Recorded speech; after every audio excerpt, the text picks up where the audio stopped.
नमस्कार, मी पौर्णिमा the सामन्स foods and ब्लॉगमध्ये तुमच्या सर्वांचं मनापासून स्वागत आहे. तर मंडळी, आज आपण करणार आहोत अगदी झणझणीत आणि चमचमीत असा मालवणी पद्धतीतला खेकड्याचा रस्सा. अगदी खेकड्याच्या रस्स्याच्या वाटण्यापासून ते अगदी खेकडा एकदम परफेक्ट शिजेपर्यंत सर्व गोष्टी आज आपण या व्हिडिओमध्ये बघणार आहोत. तर चला पटकन रेसिपीला सुरुवात करूया. खेकड्याचा रस्सा करण्यासाठी आपल्याला साहित्य काय काय लागणार आहे ते आपण इथे बघून घेऊया. तर इथे मी 1 किलो प्रमाणामध्ये नदीतले खेकडे घेतले आहेत व हे जे खेकडे होते ते साधारण आकारामध्ये थोडेसे मोठे होते, त्यामुळे मी इथे एका खेकड्याचे 2 भाग करून घेतले आहेत. तर तुम्ही बघू शकता, हा खेकड्याचा आतला भाग आहे व हे खेकड्याचे हात आहेत. आणि इथे जे खेकडे आहेत ते मी स्वच्छ 4 ते 5 पाण्यामध्ये ब्रशनी स्वच्छ असे साफ करून घेतलेले आहेत, कारण त्याच्या खाचामध्ये आतमध्ये माती असते यामुळे. आणि हे जे आहेत हे खेकड्याचे पाय आहेत. तर ह्याचा पण आपल्याला रस्सा तयार करायचा आहे. त्यासाठी पाय, हात आणि खेकड्याचं पोट पाट जे आहे ती वेगळी करून घेतली. तर इथे 1 कप मी ओलं खोबरं घेतलं आहे, 3 ते 4 टेबलस्पून तेल घेतलेलं आहे, 1 चमचा धण्याची पावडर घेतली आहे. त्यानंतर इथे 1 छोटा कांदा बारीक चिरून घेतला आहे फोडणीसाठी. त्यानंतर इथे 4 ते 5 मी मीडियम आकाराचे कांदे उभे असे कापून घेतलेत वाटण करण्यासाठी. त्यानंतर 10 ते 12 लसण घेतलेले आहेत, लसणीच्या पाकळ्या वाटण्यासाठीच घेतल्या आहेत त्या पण. आणि 1 इंच आलं ते पण बारीक करून घेतलं आहे वाटण करण्यासाठी. त्यानंतर इथे गरजेप्रमाणे आपल्याला मीठ घ्यायचं आहे. त्यानंतर इथे 3 ते 4 टेबलस्पून मालवणी गरम मसाला घेतला आहे व यातच मी हळद देखील मिक्स केली आहे. त्यानंतर खेकड्याच्या आतमध्ये जी लाख असते पिवळ्या कलरची ती घेतलेली आहे सेपरेट करून. त्यानंतर इथे 4 ते 5 कोकमा घेतली आहेत, थोडीशी कोथिंबीर घ्यायची आहे बारीक चिरलेली आणि 1 चमचा गरम मसाला घेतलेला आहे. तर सर्वप्रथम आपण इथे खेकड्याच्या रस्स्यासाठी लागणारं जे वाटण आहे ते तयार करून घेणार आहोत. तर त्यासाठी इथे मी मोठी पसरट अशी लोखंडाची कढई घेतली आहे. लोखंडाच्या कढईमध्ये वाटण जे आहे ते छान असं भाजलं जातं यासाठी. तर त्यामध्ये मी कांदा घातलेला आहे, आलं आणि लसूण घातलेला आहे, बारीक चॉप करून घ्यायचं आहे म्हणजे ते मिक्सरला व्यवस्थित असं बारीक होतं यासाठी. त्यानंतर आता यामध्ये थोडंसं तेल घालून आपल्याला हे जे कांदा आहे तो छान असा 4 ते 5 मिनिटासाठी ब्राऊन कलरवरती भाजून घ्यायचा आहे व गॅस जो आहे तो इथे मीडियमच ठेवायचा आहे, म्हणजे कांदा पटकन करपणार नाही, कारण कांदा करपला तर त्याचा कडसर असा स्मेल जो आहे तो रश्श्यामध्ये लागेल यासाठी. तर आता इथे कांदा आपलं आलं लसूण भाजून झालं. त्यानंतर शेवटी यामध्ये खोबरं घालायचं आहे व ते साधारण 2 ते 3 मिनिटामध्ये भाजलं जातं. खोबरं पटकन भाजलं जातं. सर्व गोष्टी एकत्र भाजू नका, सेपरेटच भाजून घ्या, कारण खोबरं जे आहे ते पटकन भाजलं जातं यासाठी. तर इथे 2 ते 3 मिनिटामध्ये खोबरं जे आहे ते छान असं ब्राऊन रंगावरती मी भाजून घेतलं.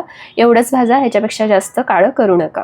तर खोबरं जे आहे ते थंड करायला ठेवलं आहे वाटण आपलं. तर तोपर्यंत आपण इथे खेकड्याचे पाय जे आहेत ते मिक्सरला फिरवून घेऊया, म्हणजे त्याचा रस्सा जो आहे तो तयार होईल. तर मिक्सरच्या भांड्यामध्ये थोडंसं पाणी घातलं आणि ह्याला बारीकसर असं मिक्सरमधून वाटून घेतलं, म्हणजे ह्याचा अर्क जो आहे तो पायाचा तो आपल्याला खेकड्याच्या रस्स्यामध्ये घालण्यासाठी मिळेल. ह्यानेच आपल्या खेकड्याच्या रस्स्याला जी आहे ती खूप जास्त छान अशी चव येणार आहे, त्यामुळे ही गोष्ट इथे अजिबात स्किप करू नका. तर आता याला आपण एका चाळणीतनं गाळून घेऊया. कपड्यातनं गाळलं तरी पण चालेल, चाळणीतनं गाळलं तरी पण चालेल. तर हे जे आपण मिक्सरमधून बारीक करून घेतले आहेत खेकड्याचे पाय, ह्याचं वाटण जे आहे ना ते थोडंसं चिकट असतं. तर थोडंसं पाणी घालून ह्याला मिक्सरमधलं मी फिरवून घेतलं, म्हणजे राहिलेलं जे काय आहे ते सर्व आपल्याला व्यवस्थित असं गाळून घेता येईल यासाठी. तर तुम्ही इथे बघू शकता, आपल्याला खेकड्याच्या पायाचा अर्क जो आहे म्हणजे तो रस्सा आहे तो मिळालेला आहे, जो आता आपण आमटीमध्ये घालणार आहोत खेकड्याच्या. तर आता आपण इथे वाटण मिक्सरला बारीक करून घेऊया. थंड झालेलं आहे, थंड झाल्यावरतीच मिक्सरला बारीक करून घ्यायचं आहे. थोडंसं पाणी घातलं. आता ह्याला छान असं मिक्सरमधून आपण बारीकसर असं वाटून घेऊया, पाट्यावर वाटलं तरी पण चालेल.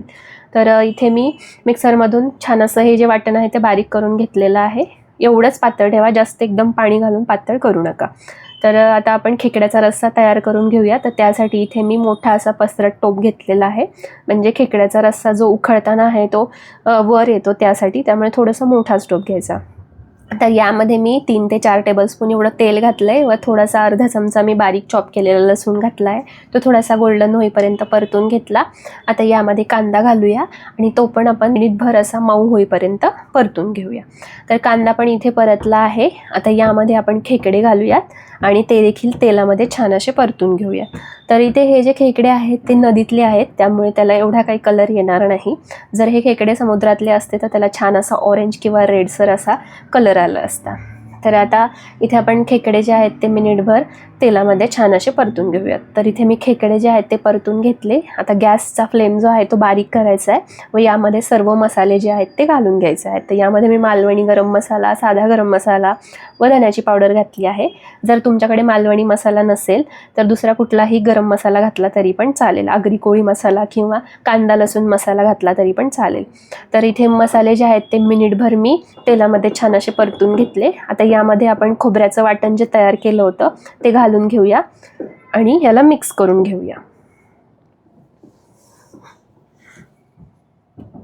तर इथे आता आपल्या रस्स्याला जो आहे तो कलर साधारण दिसतोय, पण जेव्हा हा जो रस्सा उकळेल ना तेव्हा याला छान असा कलर येईल. कारण आता आपण यामध्ये खोबऱ्याचं वाटण वगैरे घातलं आहे, त्यामुळे खोबऱ्यामुळे त्याला थोडासा पांढरासर असा कलर आलेला आहे रश्श्याला.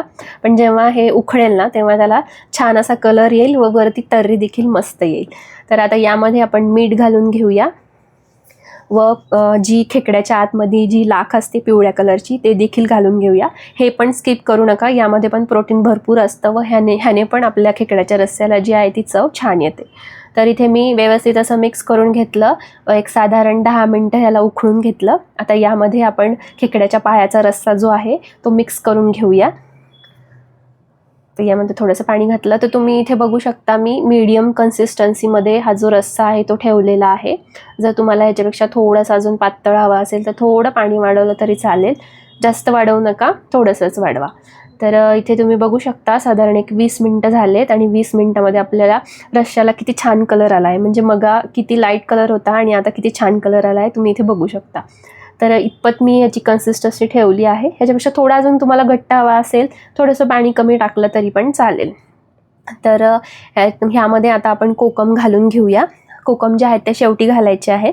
तर सुरुवातीपासून ते आत्तापर्यंत साधारण 30 मिनटं मी हा खेकड्याचा रस्सा जो आहे तो छान उकळून घेतला. अजून 5 मिनटं उकळूया, कोकम घातलेत त्यामुळे.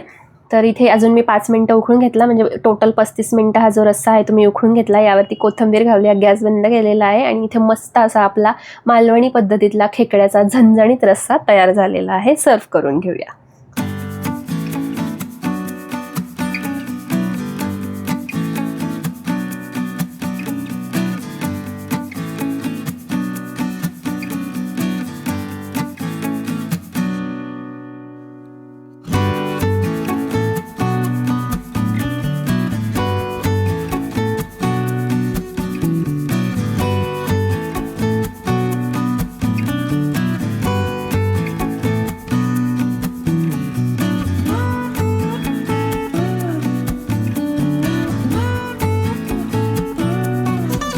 तर अशा प्रकारे आपलं मस्त असं झणझणीत आणि चमचमीत असं मालवणी पद्धतीतलं खेकड्याचं कालवण चिंबोरी मसाला जो आहे तो इथे तयार झालेला आहे. तुम्ही एकदा ही रेसिपी नक्की ट्राय करून बघा.